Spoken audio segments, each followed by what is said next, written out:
Señoras y señores, bienvenidos sean todos ustedes a la hora 22. Muchas gracias por acompañarnos nueva vez. En esta noche hablaremos sobre una institución importantísima de la República Dominicana y que tiene cada país. Es la oficina que se encarga de los pasaportes.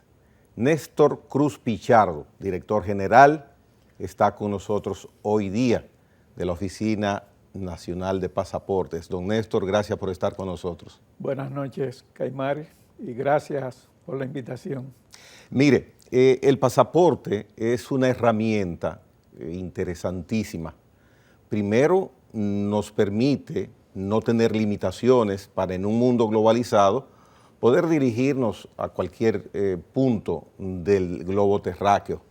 Pero hay ocasiones que tener un pasaporte puede determinar nuestro estado de salud. Algunas veces hay que buscar asistencia médica en otros países. Por situaciones políticas también se utiliza el pasaporte como la vía de poder irse de un lugar en determinado momento. Entonces pensamos que tener una libreta es algo que está ahí la libreta, uno la tiene, pero ustedes para coordinar y tener control de tan importante documento, es un mundo lo que hay detrás del nombre de su oficina. ¿Cómo está funcionando la Dirección General de Pasaportes en la gestión de usted y su equipo?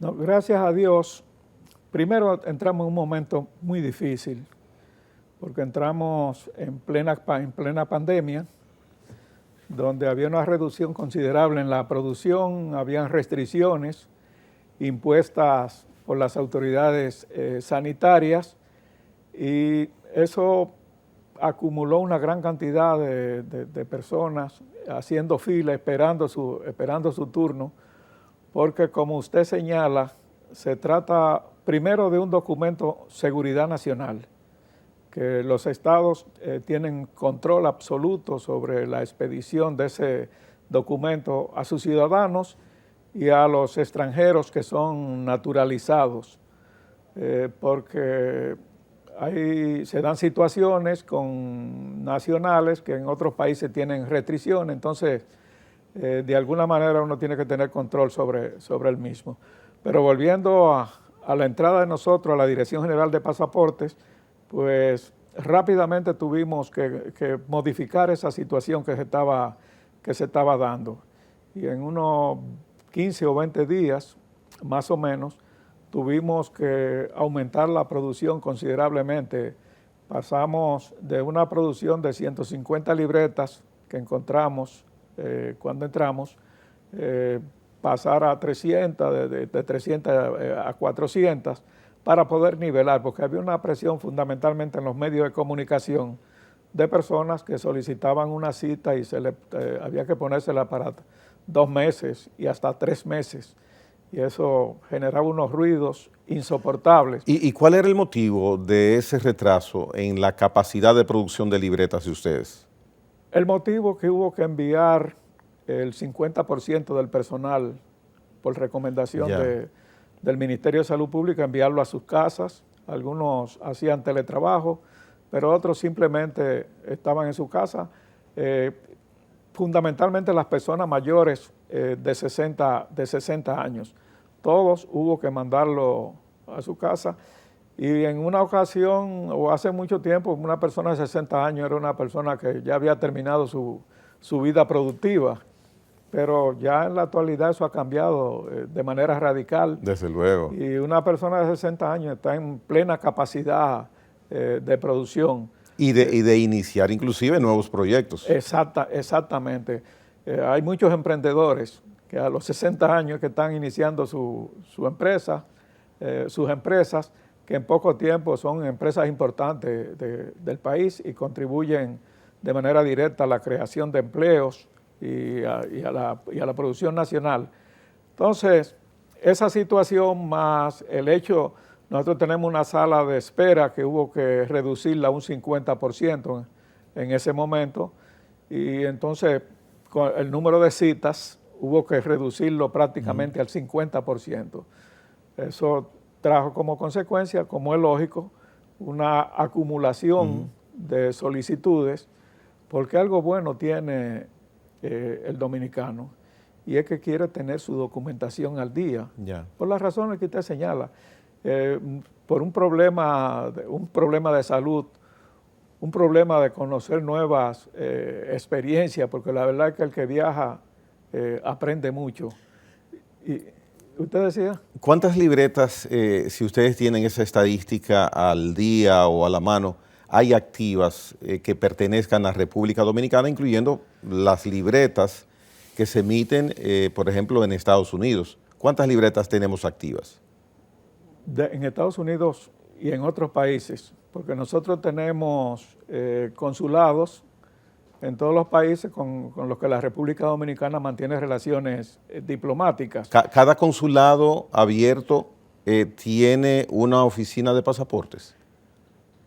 Sí, pero cuando nosotros llegamos habían 19 consulados conectados a la sede central, y eso le permitía iniciar el proceso hasta la impresión, siempre con el monitoreo permanente de la sede central, porque hasta que la sede central no le emite la validación, no pueden imprimir un pasaporte.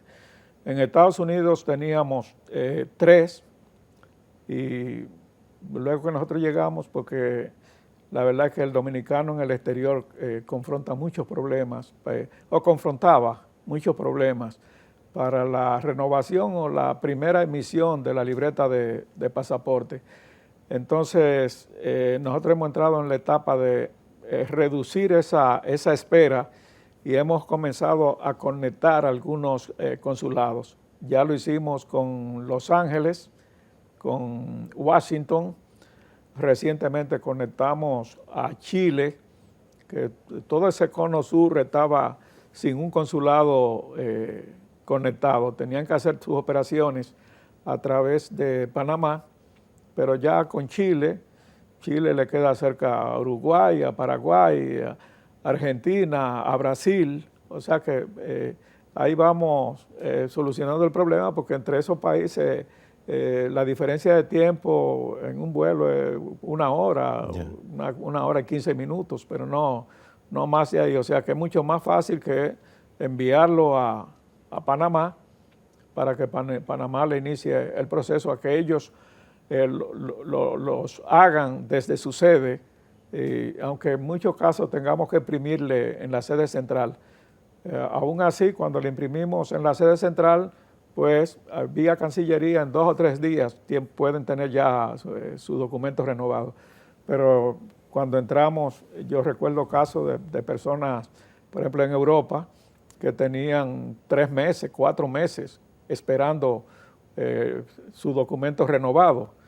Por eso ya la próxima, después de Semana Santa, vamos a enviar un técnico a Europa para conectar a Holanda, a París, a Islas Canarias, para ir resolviendo ese asunto, porque tú te imaginas un residente en Frankfurt, Alemania, que haga su solicitud de renovación, y entonces ese pasaporte o esa captura haya que mandarla a hacer a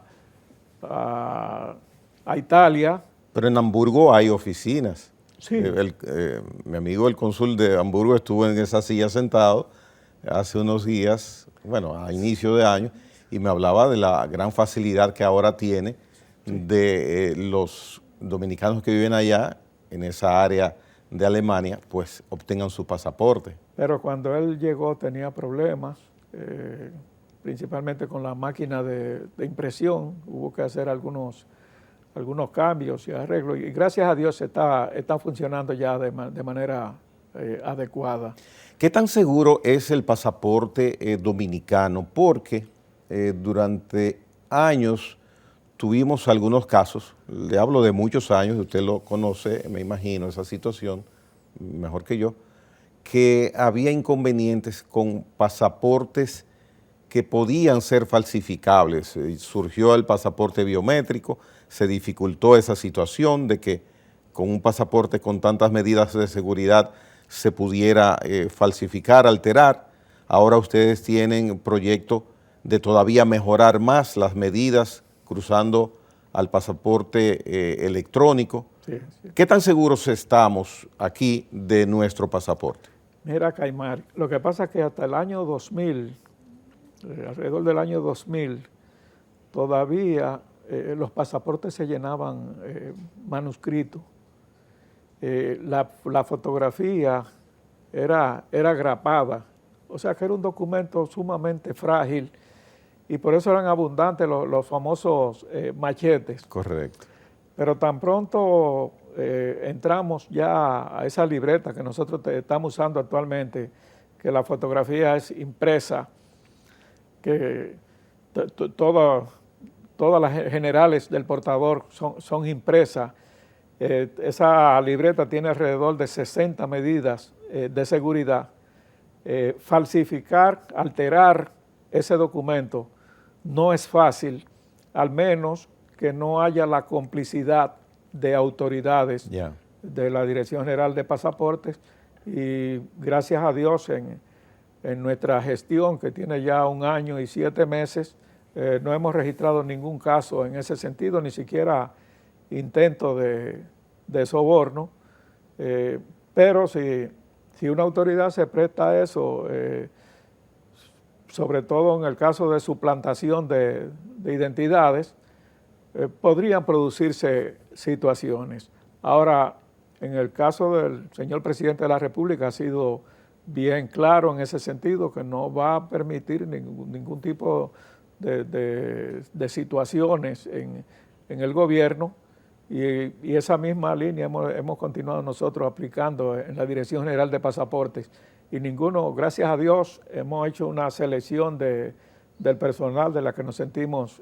sumamente orgullosos, porque son personas muy entregadas a su trabajo, con mucha dedicación, están realizando su labor con honestidad, con honradez, y cualquier intento que detectamos, no importa que sea un compañero de partido, lo desvinculamos inmediatamente, porque no vamos a permitir que afecten primero la gestión nuestra gestión en la Dirección General de Pasaportes, y tampoco la gestión del gobierno del presidente Luis Abinader, que dicho sea de paso, nos costó mucho trabajo ganar las elecciones, y te lo digo porque yo fui el coordinador de Santo Domingo Este, que es la ciudad más poblada que tiene la República Dominicana.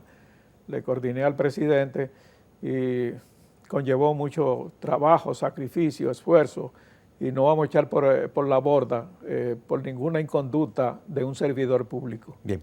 ¿Qué tareas hay, objetivos por delante en la Dirección General de Pasaportes en este momento? Sobre todo, estamos embarcados en que a noviembre de este año podamos llegar a lo que se ha denominado como burocracia cero. O sea, en este caso no sería cero absolutamente, pero por lo menos despacho en 24 horas. Estamos en una revisión de todos los procedimientos. Habrá que hacer algunas inversiones en tecnología y maquinarias para llegar a ese punto.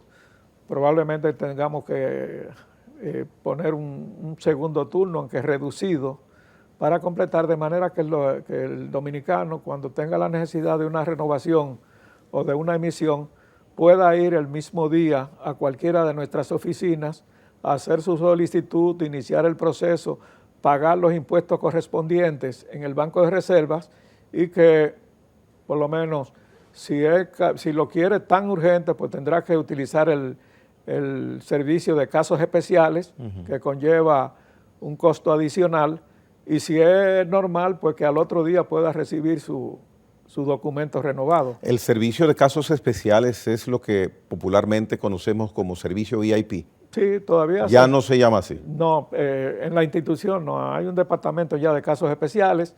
Anteriormente a la aprobación de una estructura funcional que nos hizo el Ministerio de Administración Pública, había un departamento VIP, pero ahora se llama casos especiales, y sigue funcionando igual. por la razón de que muchas personas compran el vuelo antes de revisar sus documentos y tú sabes que a veces en el mismo aeropuerto o puerto, porque ya hay que hablar de tráfico aéreo y marítimo. Correcto. Y en el mismo puerto o aeropuerto que se dan cuenta o la línea le informa que su documento no está apto para viajar. Entonces tienen que retroceder a toda velocidad a una de nuestras oficinas y necesariamente tienen que utilizar el servicio VIP para que, si no en el mismo vuelo o en el mismo barco, que pueda zarpar, pero que por lo menos le hagan un cambio y estarían a tiempo que le hagan un cambio para el día siguiente y puedan utilizar su vuelo. En muchos casos, lamentablemente, se trata de boletos que tienen restricciones, le ponen no reembolsable. O sea que si usted no lo utiliza para el mismo vuelo a la misma hora, definitivamente lo perdió. Lo perdió. Y es muy, muy lamentable eso. Son vuelos generalmente más económicos que los normales, pero tienen ese problema. Es interesante lo que usted indica, don Néstor, de que están trabajando para lograr que la expedición o renovación de las libretas de pasaporte pues se logren en un plazo de 24 horas. Cuando esto suceda, no sé si tienen fecha, pero cuando esto se logre, tendremos entonces que por la celeridad de este servicio en tiempo, que pagar una tarifa más de más costo que la que tenemos ahora. No, ese sería el servicio normal. Ahora, como le dije, si usted tiene una urgencia, Me voy a casos especiales. Y lo necesita para 3 horas, pues entonces lo enviamos a casos especiales. O sea que casos especiales siempre, a pesar de que haya esa posibilidad, seguirá funcionando. Tiene un costo adicional de $1,000, que no es tan significativo. Comparado con perder un ticket, exactamente, no es perder nada. un vuelo, un ticket de 40 o 50 mil pesos, desde luego, pues sería insignificante. Cuando se tiene una responsabilidad tan delicada como dirigir una oficina de ese tipo, siempre hay que estar a la vanguardia en los procesos. Yo le mencionaba el pasaporte biométrico. ¿Cuál nivel de pasaportes ahora nosotros tenemos en República Dominicana? Después de la pausa, don Néstor Cruz Pichardo, por favor, nos responde eso a los televidentes de la hora 22 y a un servidor. Néstor Cruz Pichardo, director general de Pasaportes, en la hora 22 en esta noche. En breve retornamos.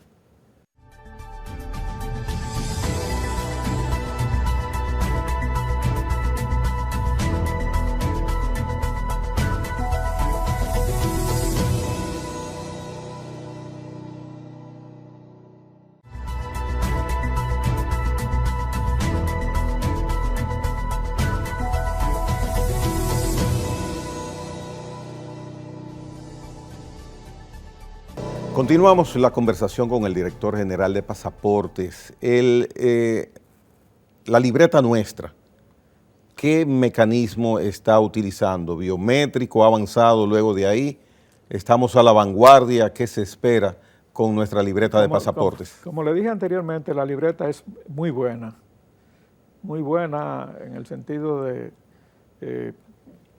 no es vulnerable, no es fácil alterarla, falsificarla. Sin embargo, estuve viendo una encuesta recientemente y en el caso de la República Dominicana en cuanto a la fortaleza de los pasaportes, nosotros estamos muy atrás. La fortaleza de los pasaportes se mide en función de los países a los que el ciudadano de ese país tiene acceso sin necesidad del visado correspondiente. Entonces esa libreta de nosotros de lectura mecánica nos limita mucho. La República Dominicana es miembro de la Organización de Aviación Civil Internacional, OASI, que es el organismo internacional que regula todo lo referente al tráfico aéreo. Y en ese sentido somos 193 miembros, y ya por encima de 130 están utilizando el pasaporte electrónico. Que muchas personas preguntan, ¿y cuál es la diferencia entre el pasaporte de lectura mecánica y el pasaporte electrónico? Sencillamente que el pasaporte electrónico tiene un chip integrado que facilita considerablemente el tránsito del ciudadano en cualquier frontera internacional, porque permite con toda seguridad el reconocimiento facial del portador de la libreta, y sobre todo tiene prácticamente una biografía completa del portador. Eso trae como consecuencia favorable que en muchos países donde ya se está utilizando el pasaporte electrónico no tengan necesidad sus ciudadanos de solicitar un visado, y por eso usted encuentra que, y no voy a mencionar el nombre de países que ya tienen acceso a la Unión Europea a través de España o Madrid, cualquiera de esos, perdón, de España o París, por cualquiera de esos puertos que generalmente son las puertas que nosotros utilizamos para ingresar a Europa, porque tienen ese pasaporte. Y eso ampliará considerablemente el número de países donde el dominicano no tenga la necesidad de solicitar un visado para viajar. ¿Y qué hay que lograr? ¿Qué requisitos debe tener República Dominicana completados para poder tener acceso a que tengamos pasaporte electrónico? Nosotros estamos trabajando en el pliego de condiciones para la contratación de un asesor internacional, que para nosotros es sumamente importante, ¿no? Sin un asesor que haya trabajado ya, que tenga la experiencia de haber servido a un país donde ya se está utilizando el pasaporte electrónico, no debemos trabajar en eso para que no nos vaya a pasar lo que le pasó a algunos países que por falta de asesoramiento quisieron precipitar ese proceso y hoy tienen dificultades. ¿Estados Unidos utiliza pasaporte electrónico? Sí, prácticamente Estados Unidos, toda Europa, Canadá. Por eso en el aeropuerto de Punta Cana, que para muchas personas es una sorpresa, es el aeropuerto de más tráfico en República Dominicana. Sí, por supuesto, por supuesto. Algunos entienden que es las Américas José Francisco Peña Gómez, pero no es así, es Punta Cana. Y en Punta Cana tienen ya los dos lectores, el pasaporte de lectura mecánica, que es el de nosotros, y por eso lo conservan. Y como reciben tantos turistas de Europa, Estados Unidos y Canadá, tienen el lector para el pasaporte electrónico. Algunos dominicanos llegan, porque yo no lo he usado todavía, a ese aeropuerto y ven que los turistas salen tan rápido y pasan tan fácil. Y es por la calidad del pasaporte. Sí. Algunos entienden que se trata de discriminación, pero no hay ninguna discriminación. Por el pasaporte. Es la calidad del pasaporte. Por eso nosotros debemos, en el menor tiempo posible, no dejarlo para último, porque la OASI nos está haciendo sugerencias, hasta ahora sugerencias. Es una tendencia a nivel internacional, sí, de que se vaya trasladando el mecanismo de biométrico a electrónico. A electrónico, definitivamente. Y en la medida en que el número de miembros de la OASI se vaya acercando al universo, pues probablemente la OASI no le va a decir a la República Dominicana, no le haga una sugerencia, sino un mandato. Yo supongo que para usted y su equipo ha de ser un reto, un objetivo, lograr que, por lo menos en esta gestión, República Dominicana cuente con el pasaporte electrónico. Y tenemos el apoyo del señor presidente de la República. Cuando yo le presenté el proyecto, quedó encantado, ya él lo conocía, porque es un hombre de mucho conocimiento y un hombre muy ligado al turismo por el asunto de sus empresas familiares, de hoteles, de hotelería y eso. y sabe la importancia que tiene para la República Dominicana el pasaporte electrónico. Hemos confrontado algunos problemas que la República Dominicana, que la población dominicana conoce. Hemos tenido que operar en el año 21 y 22 con el mismo presupuesto del año 2020, consecuencia de la crisis generada por la pandemia, que generó en una crisis económica. Pero Pasaportes genera su propia recaudación, ¿eso va a una cuenta independientemente a ustedes? No, eso va a la cuenta única del Estado. Y entonces presupuesto es que le asigna los montos destinados al funcionamiento de ustedes. Correctamente, así es, Caimari. Pero ustedes recaudan mucho, que le suban eso. Muy buena reclamación, sí. No, y el presidente está consciente de eso. Tan pronto las circunstancias lo permitan, porque no salimos bien de la pandemia. Gracias a Dios, en este momento está prácticamente controlada. En los últimos 30 días, el promedio anda alrededor de 30 contagios diarios.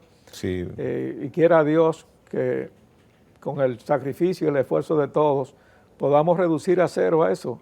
Mire, hay un caso que normalmente sale a relucir con los consulados, el costo de las libretas. ¿Ustedes no tienen autoridad o injerencia para determinar el costo de una libreta de pasaportes, por ejemplo, en Canadá, en el consulado, o en Nueva York, en el consulado, o en Miami?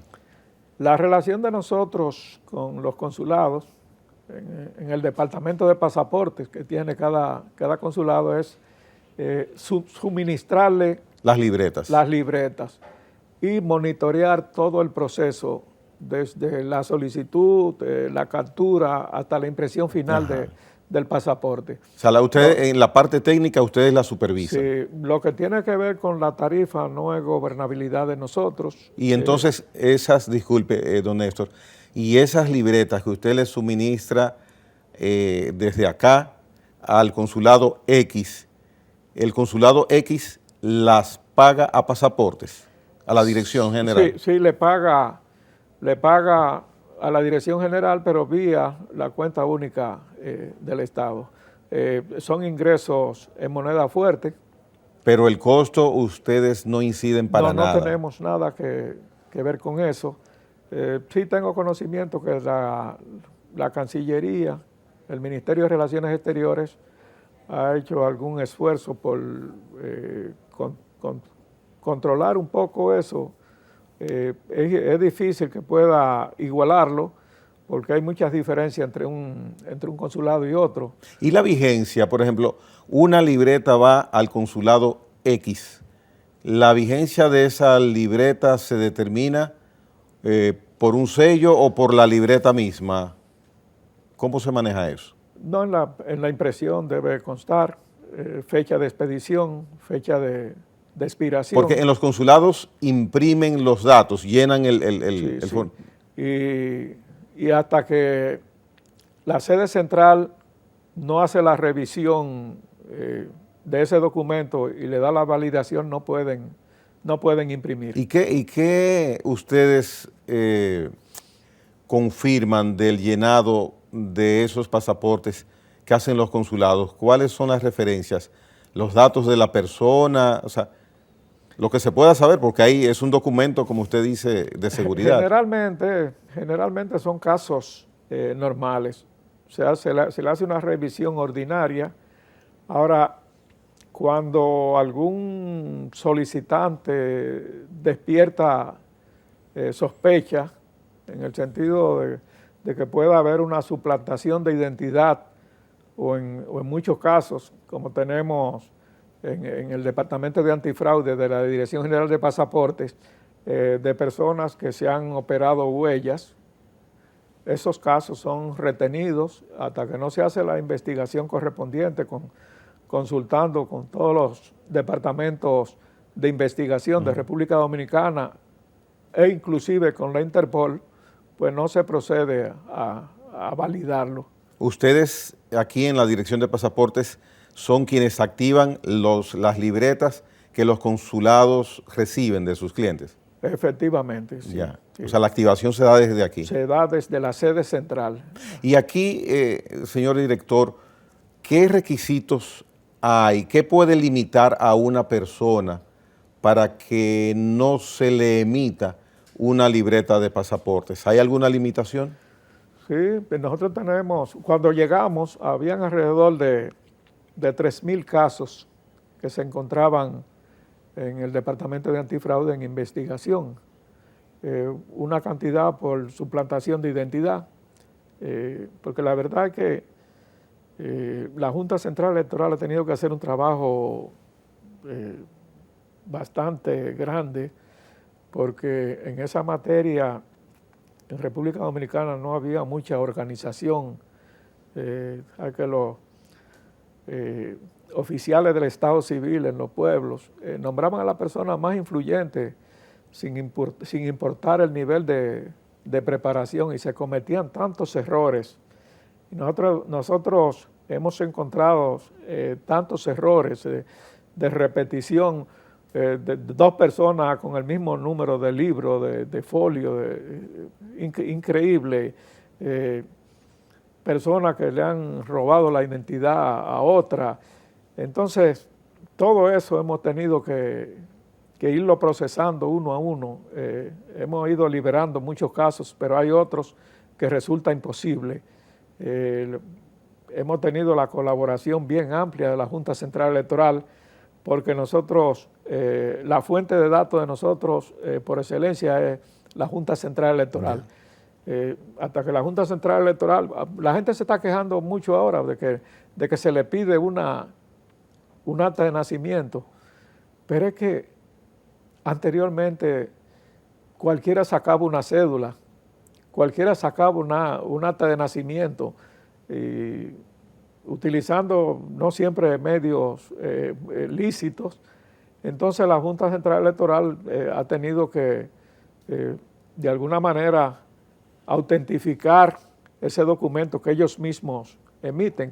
Ese requerimiento es de esta gestión, de que haya necesidad de presentarles a ustedes un acta de nacimiento. Hace un tiempo, porque no se tenía confianza en el acta de nacimiento anterior, y las actas de nacimiento de muchos años generalmente tenían algún tipo de dificultad. Entonces la Junta Central Electoral, ¿qué ha hecho ahora? Que ya ni siquiera tiene que ser legalizada el acta de nacimiento. Ahora le pone un número de evento, le inserta un código QR que le permite a cualquiera con una lectura simple darse cuenta si realmente los datos que reposan en la Junta Central Electoral se corresponden con ese trato de acta de nacimiento. Mire, nuestra libreta de pasaportes es bien elegante. Uno la revisa y se da cuenta que tiene muy buena elaboración, buen papel, se ve que es buena calidad. ¿Dónde se elaboran? ¿En qué país esas libretas? Las últimas en Alemania. En Alemania, no sé de las anteriores, ni cuando se llenaban a mano y se le pegaba la fotografía, no sé dónde la hacían, pero estas que estamos utilizando sí, se fabrican en Alemania.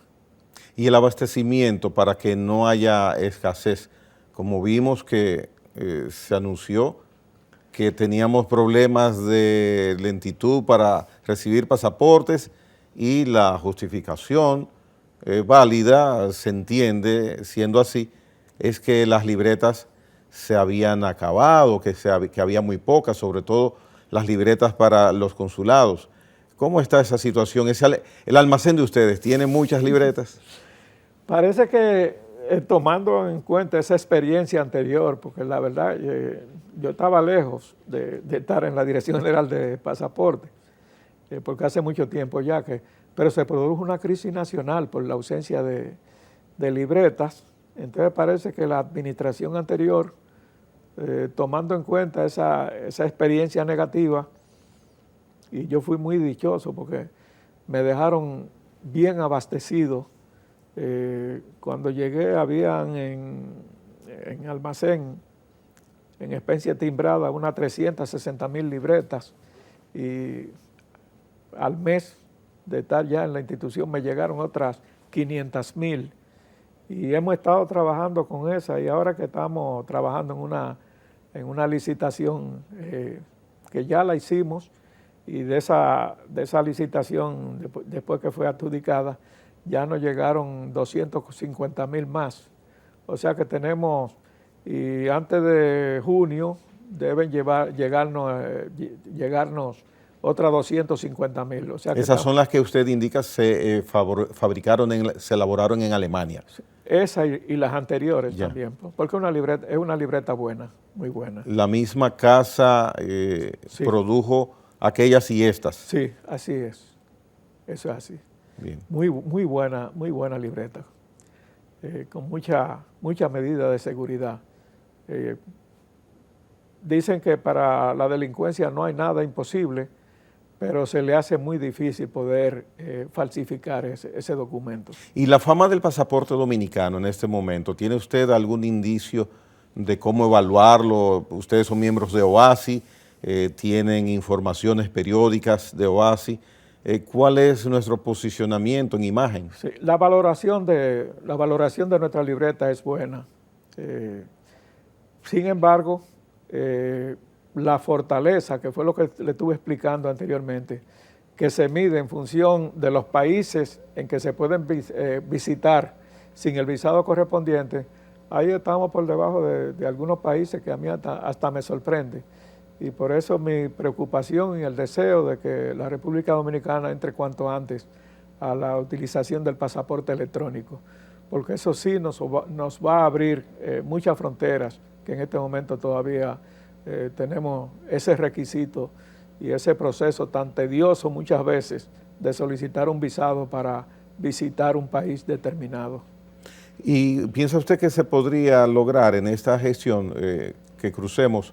Porque luego de que ustedes contraten ese asesor, como usted ha indicado, ¿quién o qué determina que podamos cambiar a la libreta electrónica? Vienen las recomendaciones, tendrá que hacer una auditoría de los equipos que estamos utilizando, no solamente, bueno, las 13 oficinas de República Dominicana y probablemente tendrá que hacerlo también en los consulados, ver qué parte de eso podemos utilizar, cuáles son las inversiones en tecnología y equipos que tenemos que hacer, cuál es el plan cronológico que debemos seguir hasta la licitación final, que por ejemplo lo que se hace prácticamente necesario desde este momento.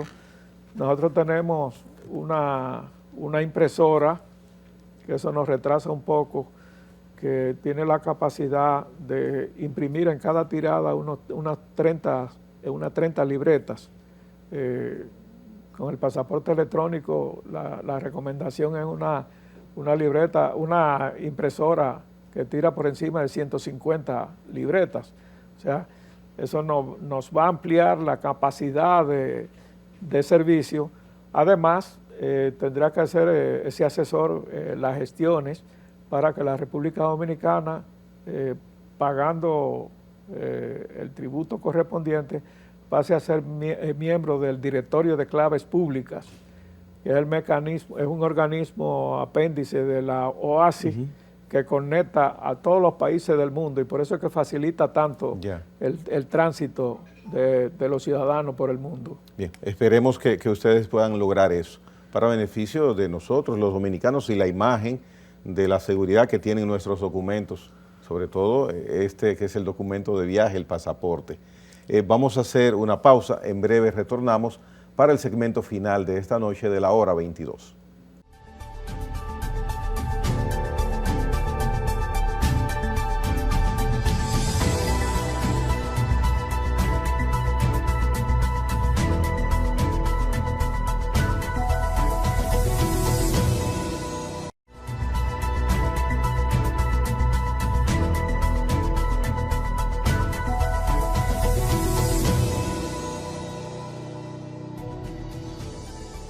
Bien, hemos visto durante todo el desarrollo del programa cómo funcionan los planes que tiene en estos momentos de ampliación, de modernización aún más la Dirección General de Pasaportes a través de nuestro invitado, don Néstor Cruz Pichardo. Pero no solamente de pasaportes habla el hombre.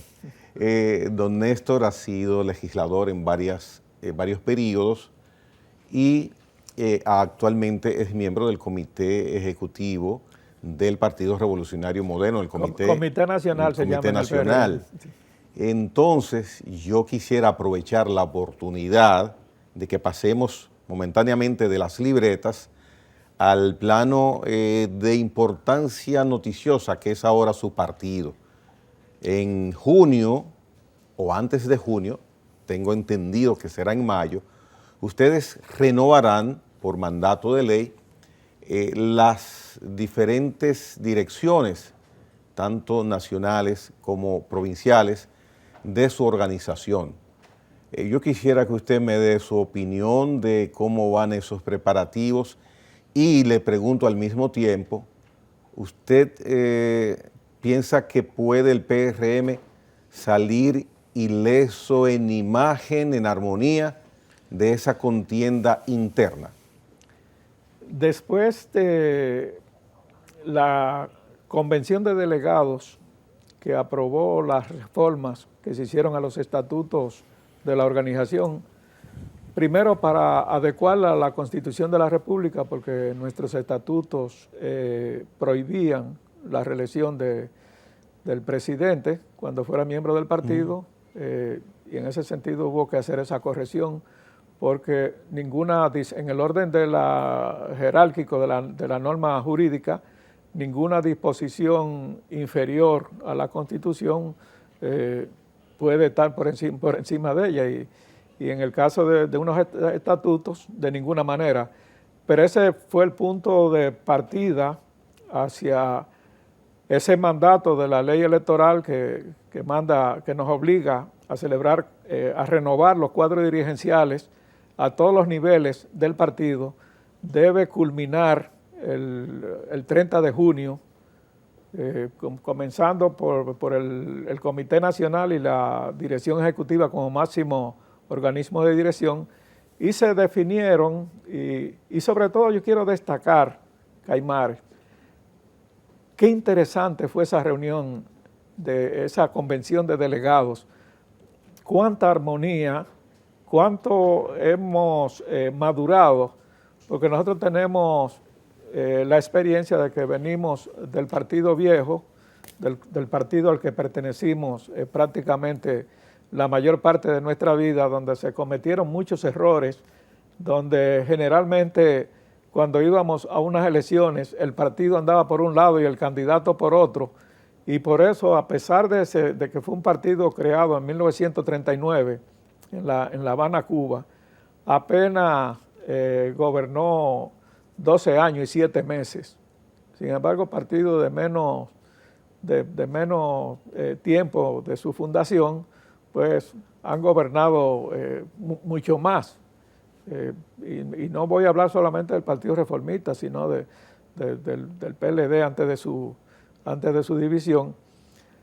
Entonces, hemos aprendido de esos errores y estamos procurando que siempre haya una correspondencia biunívoca entre el partido y el gobierno, y en esa dirección es que vamos.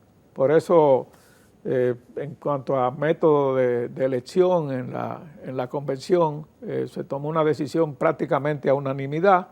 Cuando se sometió, creo que, si no estoy equivocado, que un 98% apoyamos la propuesta que hizo la Comisión de Elecciones Internas del partido, de que hiciéramos una convención de delegados en este momento, precisamente para garantizar eso, la unidad, partido, gobierno y legislatura. Tengo entendido que hubo varios votos en contra en esa escogencia. No voy a mencionar nombres, pero 4 o 5 de los miembros que estaban presentes. Sí, pues. Pero del Comité Nacional, que somos alrededor de 800 miembros, Creo que 5 o 6 se pararon y votaron en contra. Y el hecho de que la convención sea hasta cierto punto cerrada, donde 1.300, 1.400 delegados solamente podrán votar, ¿no piensa usted que esto podría traer algún inconveniente interno? ¿O está sólido a pesar de este mecanismo que ustedes van a utilizar para su convención? Me parece que no. Los PRMistas hemos demostrado mucha madurez, hemos aprendido de nuestros errores pasados, fundamentalmente en el viejo partido al que pertenecíamos prácticamente el 95% de los que hoy somos miembros del PRM, y está por encima de nosotros, de cualquiera de nosotros, la necesidad del apoyo al gobierno, y no vamos a permitir que haya diferencias entre el partido y el gobierno. Para nosotros es fundamental que se dé esa armonía, y lo estamos demostrando. Recientemente se celebró elecciones en la Asociación Dominicana de Abogados, posterior a la convención de delegados y a la reunión del Comité Nacional que aprobó las recomendaciones que hizo la Comisión de Elecciones Internas, y eso, la unidad del partido fue monolítica, absoluta, y esa demostración, cuando me tocó votar y fui a la escuela paraguaya que se llama, que está al lado de Ciudad Nueva, la alegría y en la participación de los abogados del partido fue increíble, y esa unidad la hemos estado demostrando en cada una de nuestras acciones. Se comprobó recientemente en el bloque de diputados de nuestro partido, en ocasión del conocimiento del proyecto de ley que grava con tasa cero los aranceles de una serie de artículos de primera necesidad, que incluye incluso algunos que son materias primas fundamentales para la industria y la agropecuaria de República Dominicana. O sea que hemos creado conciencia suficiente para no cometer errores, seguir hacia adelante, y que la experiencia que vivimos en el año 2000-2004 no se repita ahora, que no sea un solo periodo gubernamental, sino que sigamos siendo una opción de poder a partir del año 2024. La importancia, don Néstor, de un partido que está en gobierno mantenerse unido es vital muchas veces para poder continuar en el ejercicio gubernamental. En su mismo partido, anteriormente, lustros atrás, hemos visto esa situación que al no haber situaciones armónicas internas, perdían el poder y solamente podían dirigir los destinos del país por un periodo. Lo que pasó en el año 2004 y se repitió en el 2012, en el 2004 el candidato presidencial y presidente de la República en ese entonces andaba por un lado y el presidente del partido por otro diferente. Y se repitió lamentablemente en el año 2012, cuando se daba casi como un hecho el triunfo del presidente Hipólito Mejía en esas elecciones, y prácticamente en 4 o 5 meses la percepción de la población cambió radicalmente, y no hubo forma de que el presidente del partido se integrara a la campaña electoral, y ese es un mensaje muy, muy negativo. La situación interna ahora es distinta. Muy diferente, muy diferente.